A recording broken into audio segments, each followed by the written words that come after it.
Hey folks, it's your buddy Mike Messier. Hopefully you're hearing me okay. I've got this new headset thing that I'm using, and I like it. Hopefully you like it too.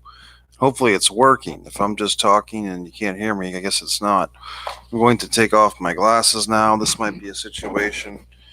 But look at that. They came off and everything. We're going to discuss this movie that I just saw tonight. So this is not exactly a typical Mike's Instant movie review. Normally I come right out of the theater, but the movie I saw tonight, Roadrunner, a film about Anthony Bourdain, if I'm saying his name correctly, and I hope I am. This is going to be a conversation piece. For those that see it, this movie is going to be something that people talk about. I will cross reference a review I just read, kind of a negative review, but hey, that's okay, by Sean Burns for something called Artery.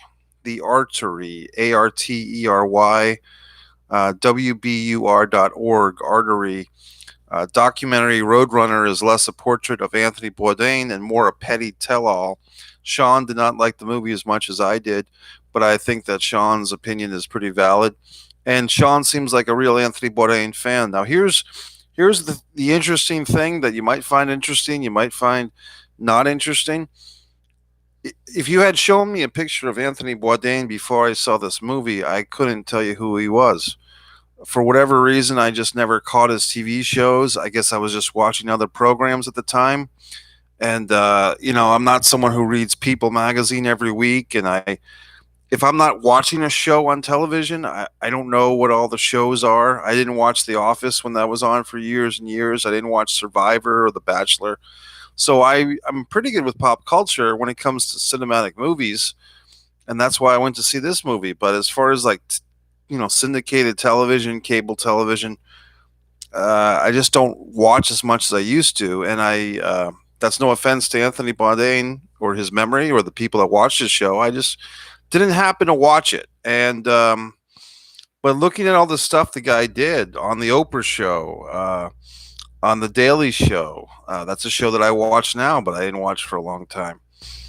Did a hell of a lot of stuff. Seemed to be a profoundly interesting guy. Sean Burns review in print on which you can find on this Artery, like I just said, will make me kind of rethink some of the things that I liked about the doc.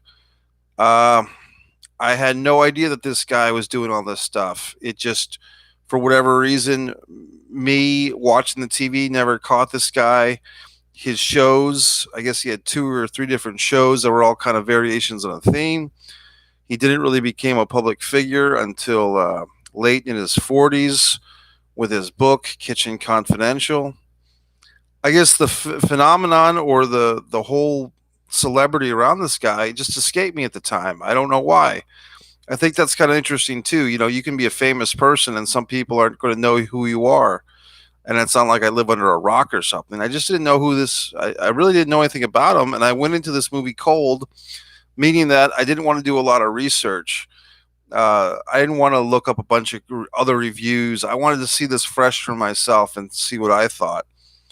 So what I thought was, to me, you can argue the value of the film, the cinematic.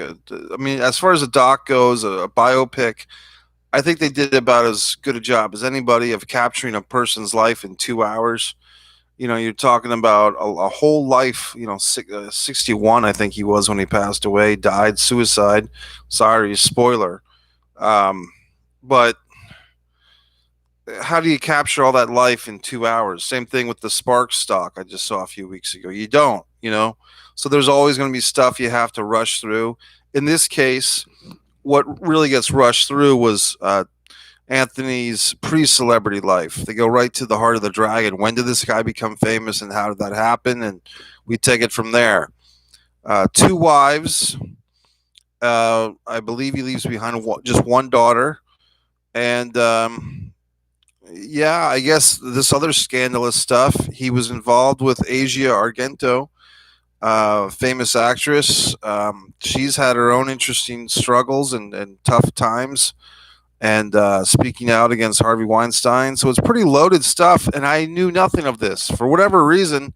I guess I was under a rock. I just didn't know about it, and it's kind of like, where the hell was I when all this stuff was going on? But I definitely knew who Asia Argento was. Going back to the Triple X movie, and there was a big story about her in Rolling Stone 15 or 20 years ago, and she must have been 20 years younger or whatever, 15 years younger than Anthony when they were together. And the movie, and I read another article just now about the director who says he showed a lot of tact. The director is giving himself credit for showing tact and restraint, I think is the word that he used when talking about Anthony Bourdain's relationship with Asia Argento and how there was some type of photos that got published with her and another man. And basically, once Anthony saw those photos, he was quick to commit suicide. So, it doesn't take a rocket scientist to draw your own conclusions, which were okay. He was so depressed and shocked and hurt that his young woman companion was with another guy. So there you go. But there's so much more to this doc than that, and I think that me, along with everybody else, probably gets hung up on the end. Did he end his own life because he was so distraught over his young female companion uh, hooking up with another dude? Did he even bother to confront her, or did he just kill himself? I don't know. Here's the thing. I guess for me, this movie also takes on a bigger issue, which is beyond Anthony, his life, and all that. The way that I guess I'm thinking of like the way that we think of suicide, or the way that some people live their life. It's almost like they're looking for an excuse to die rather than an excuse to live. And Anthony, throughout this doc, they show him mentioning suicide, casually. Him and one of his friends are kind of having this conversation where they're just talking about how they always hate everything or hate their lives. And there are just some people, and look, maybe I fall into that too sometimes. If you're always just kind of complaining about stuff, and sometimes it's like there are people that if you've suffered through life a lot, it's hard to just let yourself be happy. And it seems like this guy Anthony Bourdain had several opportunities, whether it was the fame, the money, his women relationships. His second wife. He seemed like quite happy with his first wife, and then they split up, and then he gets the second wife that they had a kid together. It seems like if he had this duality, he wanted to be, Ric Flair, like Ric Flair, he wanted to be out and in the world, engaging in what he does, the travel shows, but still wanted to be the dad at home cooking in the backyard. Well, you can't be in two places at once. And so him and the second wife break up. He eventually ends up with this, actress lady, a filmmaker, Asia Argento. And lo and behold, a woman that's 20 years younger than you is maybe not going to be loyal as much as you'd like, right? So maybe the shame, feeling embarrassed, he didn't want to deal with it. And as far as we know, he committed suicide. I mean, that's the official story. So I just felt very watching this doc. I felt a lot of things. Apparently, first off, there's another thing I should address. Apparently, there was some deep fakes of audio, like 3 sentences used in voiceover, that the filmmaker, the director, had different deep fake audio companies take Anthony Bourdain's voice and construct some sentences. And so now we're getting outside the realm of a true documentary once again. Same accusation that Michael Moore's received, which is, to orchestrate or manipulate the video footage to put forth an agenda.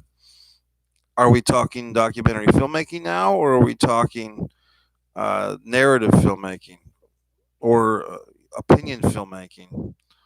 And that's something you can find. There's an article I'm going to click over here The new Anthony Bourdain documentary Roadrunner leans partly on deep faked audio by Igor Ifakic, July 15th, 2021, techcrunch.com.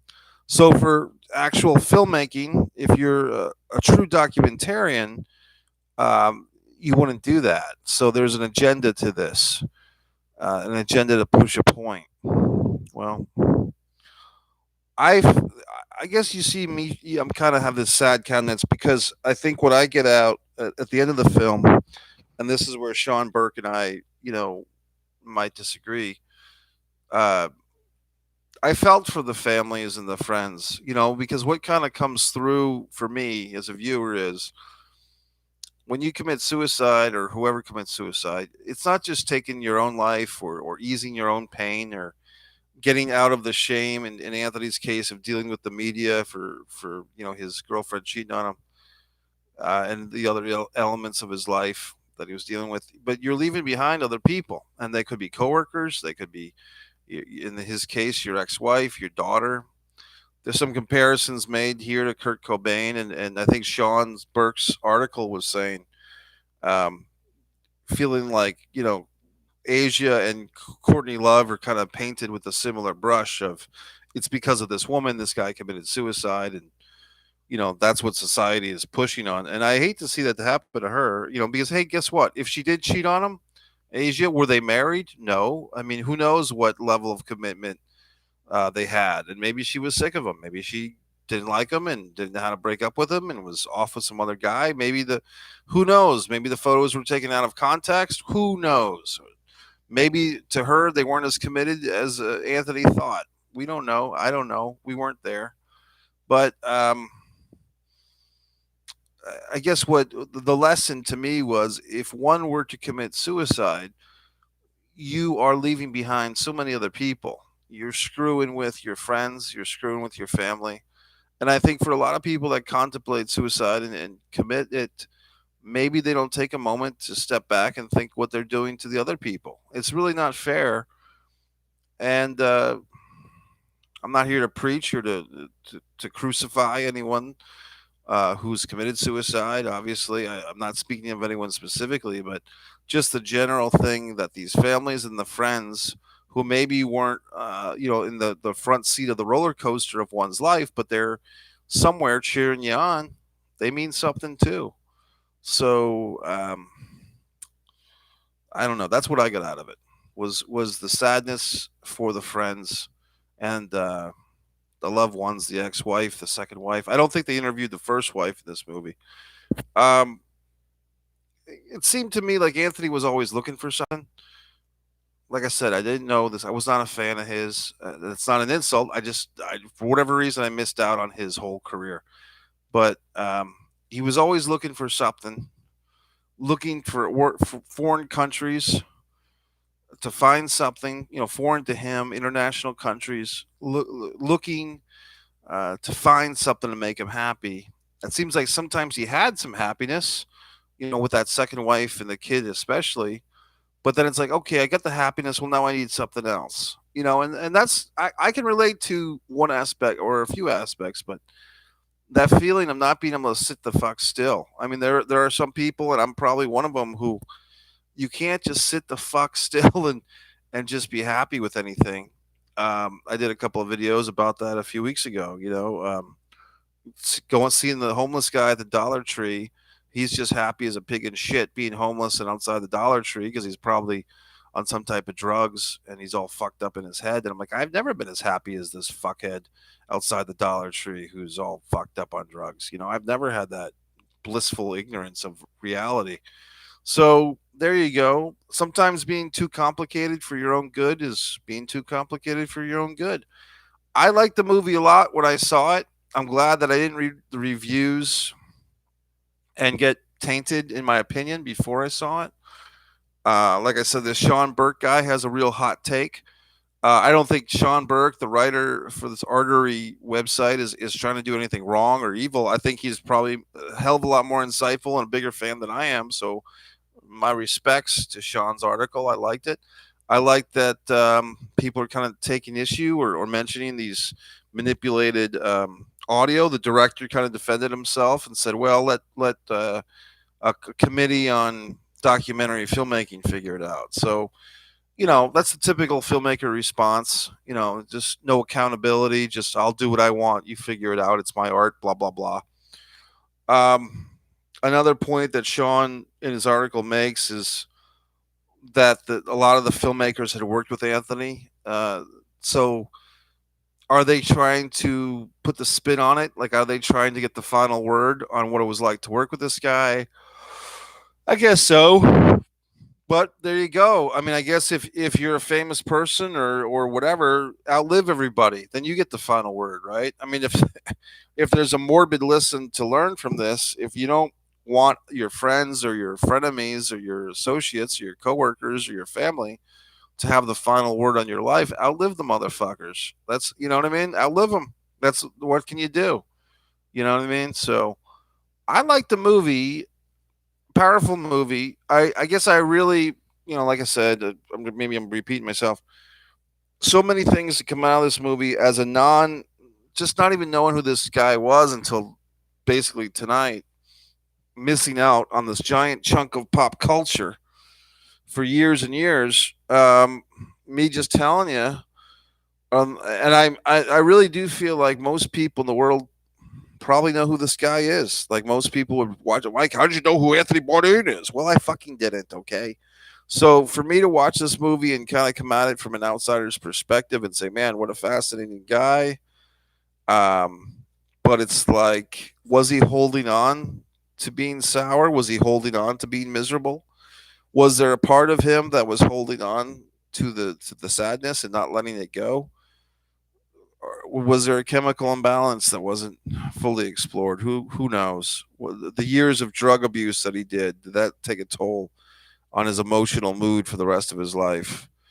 And was there just some type of was he looking for an excuse to commit suicide? Maybe, and like I think Sean's article said, did the movie concentrate too much on the suicide? Well, if you look at it like this, the movie is from the perspective of the friends, his surviving friends. That's what they're all wrapped up about. I mean, it's hard for them to get out of that train of thought because that's what they think about when they miss their friend: is why does he have to be dead? There you go. They didn't interview Asia. They apparently they did not request her input, which I find interesting. I mean, it would seem classy to get her perspective, or at least ask for it. Once again, if you're going to make a documentary and you push all these stones to get this information, why wouldn't you interview her? But apparently, the filmmaker feels like that thing was a Pandora's box he just didn't want to open because maybe the whole movie would get dominated. You'd need a second movie. So that's it. Subscribe to Mike Messier YouTube channel. Everyone's got their opinions. Look, I've made films. Disregard the Vampire, Mike Messier documentary, 11 award-winning film. The Impeccables won 4 awards. So You're the Guys won 2 or 3. You can watch all these on my subscribe to Mike Messier YouTube channel. Copywriter for Lennox Lewis stock, blah blah blah. That Dr. Dre did voiceovers for. You can see all the wonderful things that I've done. Are people singing a song for me? No, but maybe they should. Anyway, Anthony Bourdain, here's to you. What can I say? I think they try to make a great movie. I enjoyed it at the time. Reading about the movie, it kind of sours it for me, but I like the movie. And do not commit suicide. It's not worth it. Mike Messier.